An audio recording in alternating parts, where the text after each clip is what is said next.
मन हमेशा संघर्ष करता है, क्या सही है क्या गलत है, यही सही है, क्या सही है, बोले ये देह सही है, यही मेरी माई है, यही मेरा बाप है, यही मेरी पति, यही मेरी पत्नी, यही मेरे पुत्र, यही परिवार है मेरा, यही स्वजन सगे संबंधी मेरे हैं, बाकी सब पराये हैं। ये मन है। और ऐसा मन दुखी है, ऐसा मन चिंतित होता है, ऐसा मन परेशान होता है, और इससे मुक्ति चाहिए। और कृष्ण बार बार समझाते हैं, अर्जुन मान जा। गीता के दूसरे अध्याय से शुरू किया उन्होंने अर्जुन को कि मन के इस संघर्ष से मुक्त हो जा, अन्यथा मर जाएगा। मन का ये संघर्ष, मन का ये द्वंद्व, मन का ये जो निम्नतम अवस्था है तुम्हारे मन की, बंधन कारक है कि मैं इन्हें कैसे मारूंगा, ये मेरे हैं, ये दुर्योधन मेरा भाई है, दुशासन मेरा भाई है। बोले अर्जुन तू मर गया, ये तेरे भाई तब भी थे। ये गुरु द्रोणाचार्य जिन्होंने मुझे शिक्षा दी, ज्ञान दिया, ये भीष्म पितामह जिन्होंने अपनी गोदी में मुझे खिलाया, मैं इन्हें कैसे मारूंगा। ज्ञान की बात कर रहा है, माया की बात, मोह की बात, अज्ञानता की बात है, ज्ञान की बात नहीं है। तो उन्होंने समझाया कि क्या ये मर गए थे उस समय जब तुम्हारी सधर्मणि का चीर हरण हो रहा था, तो ये नहीं थे वहां, यही दुर्योधन था। दुष्प्रवृत्तियों से युक्त दुर्योधन, जिसमें भी दुष्प्रवृत्ति वो दुर्योधन है। दूसरे के धन को बिना पुरुषार्थ किए दूसरे के धन को अपने अधीन करने की कुत्सित भावना, किसी भी प्रकार का धन हो सकता है, तन धन, किसी के भी देह को अपने अधीन बनाने की कोशिश करना, तन को ही नोचना, गिद्धों की तरह लगे रहना। मातृवत परदारेषु पर द्रव्येषु लोष्ठवत, उपनिषद का ऋषि कहता है दूसरे के धन को मिट्टी का ढेला समझ, मां गृधा, धन को अपना समझ ही मत। धन केवल साधन है, धन सत्य नहीं, धन साध्य नहीं, धन शिव आनंद नहीं।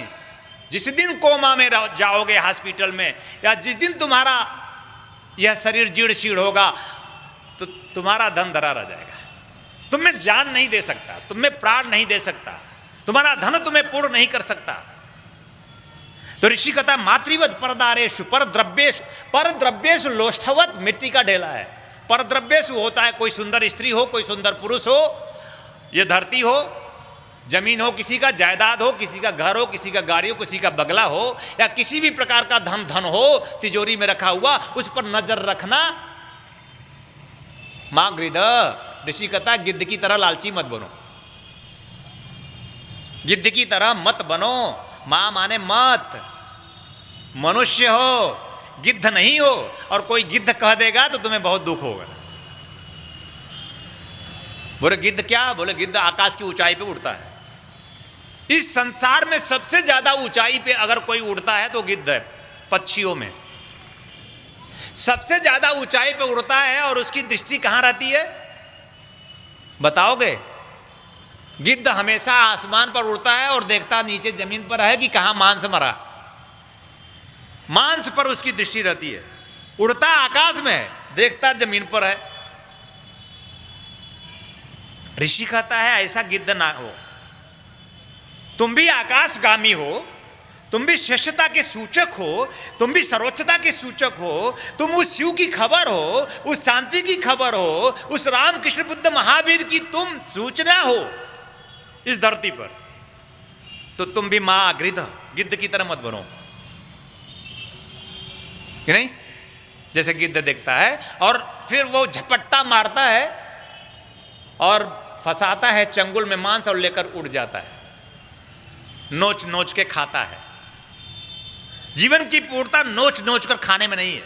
जीवन की पूर्णता अपने आप में साधना में है। जीवन की पूर्णता अपने आप में ध्यान में है। जीवन की पूर्णता प्रेम में है। जीवन की पूर्णता प्रभु में है। जीवन की पूर्णता आत्मा में है। जीवन की पूर्णता परमात्मा में है। और इसी धरती पर बैठकर मैं आकाश में उड़ सकूं, उस सहस्रार पर, उस शिखर चेतना पर पहुंच सकूं। जिसे न राम जिया, जिसे कृष्ण ने जिया, जिसे बुद्ध ने जिया, जिसे महावीर ने जिया, जिसे राधा ने जिया, जिसे मीरा ने जिया। इस मन को समझाओ, मन को मनाओ, मन को समझाओ। तुम गुरु मंत्र के माध्यम से, गुरु दीक्षा के माध्यम से मन समझता है, गुरु मंत्र के माध्यम से मन समझता है।